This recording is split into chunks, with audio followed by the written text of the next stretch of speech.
जय माँ धूमावती। आज मैं आप सभी से बहुत महत्वपूर्ण बात करने वाली हूँ। जैसा कि आप सभी जानते हैं कि अगले ही महीने धनतेरस और दिवाली दो बहुत महत्वपूर्ण और दो बहुत बड़े त्योहार आने वाले हैं।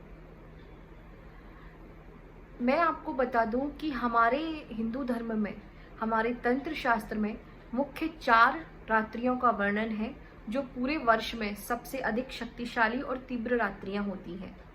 जैसे कि महारात्रि, जिसको शिवरात्रि कहते हैं, मोहरात्रि, जिसको जन्माष्टमी कहते हैं, क्रूर या दारुण रात्रि, जिसको होली बोलते हैं, और अंतिम और सबसे महत्वपूर्ण है काल रात्रि, जिसको दिवाली कहते हैं। ये जो दिवाली की रात्रि है, इसको काल रात्रि इसलिए बोला जाता है क्योंकि ये मेरी आराध्य माँ धूमावती, जिनको काल चक्र स्वामिनी कहते हैं, उनके नियंत्रण वाली रात्रि है। इस दिन पूजन उनकी छोटी बहन लक्ष्मी का किया जाता है। लेकिन ये जो रात्रि है, ये जो पूरा मुहूर्त है दिवाली का, ये पूरे जो रात्रि है विशेषकर मेरी माँ धूमावती या ज्येष्ठा लक्ष्मी के नियंत्रण में आती है। आपको मैं बता देना चाहती हूँ कि ये जो दिवाली आने वाली है 12 नवंबर 2023 को, ये तुला राशि वालों के लिए बहुत अधिक महत्वपूर्ण होने वाली है। और उसका कारण ये है कि हमारी कुंडली में 9 ग्रहों में से सूर्य और चंद्र प्रत्यक्ष ग्रह हैं, जिनको हम डेली देख सकते हैं और उनकी ऊर्जा सीधे सीधे अपने शरीर में उतार सकते हैं। ये दोनों ही ग्रह, सूर्य और चंद्र, दिवाली के पूरे 24 घंटे के मुहूर्त में केवल तुला राशि में रहने वाले हैं। तुला राशि में विराजमान होना तुला राशि के लिए, तुला राशि वालों के लिए बहुत तीव्र प्रभावशाली होगा। अब तुला राशि वालों को करना क्या है? करना आपको ये है कि धनतेरस को, जैसा कि आप जानते हैं हम सभी खरीदारी करते हैं, तो आपको धनतेरस पर जाकर एक पीतल के उलूक,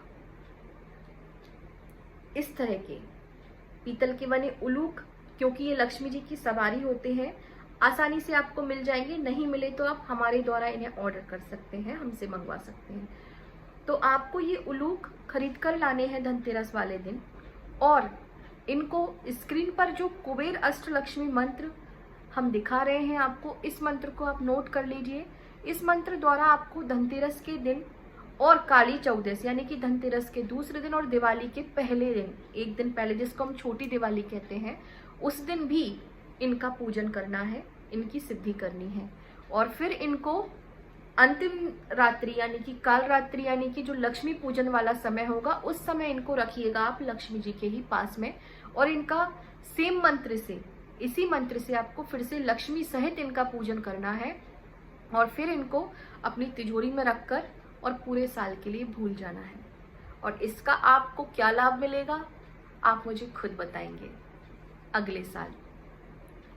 ऐसी ही जानकारी के लिए आप हमारी वेबसाइट पर जाइए, आप हमारे YouTube चैनल पर जाइए और हमसे जुड़े रहिए। और किसी भी तरह की सहायता, सहयोग और मार्गदर्शन के लिए आप हमें संपर्क कर सकते हैं। जय माँ धूमावती।